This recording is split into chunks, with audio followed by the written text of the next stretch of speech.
লুটপাটের অভিযোগে আটক একজনকে পুলিশের হাতে তুলে না দিয়ে শাস্তি হিসেবে ব্যায়াম ও নাচ করল একদল তরুণ। এই অভিনব দৃশ্যটি ইন্টারনেটে ভাইরাল হতেই পক্ষে বিপক্ষে শুরু হয়েছে তুমুল আলোচনার সমালোচনার জোট। অপরাধ করলে শাস্তি হবে, এটাই স্বাভাবিক, কিন্তু এই শাস্তি অভিনব এবং অদ্ভুত হওয়ায় সৃষ্টি হয়েছে তোলপাড়। ভাইরাল এই ভিডিওতে দেখা যায় এক যুবককে ঘিরে রেখেছে বেশ কয়েকজন তরুণ।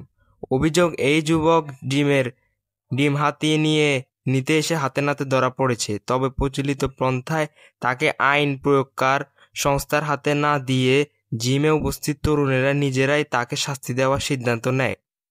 ভিডিও শুরুতে দেখা যায় অভিযুক্ত যুবককে একটি স্কচ ট্রেনার মেশিনে ব্যায়াম করতে বাধ্য করা হচ্ছে।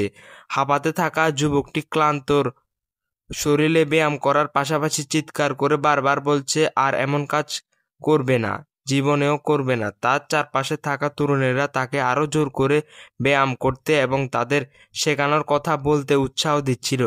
তাদের হাসাহাসি এবং বিদ্রুপাত্মক মন্তব্য ভিডিওতে স্পষ্ট শোনা যায়।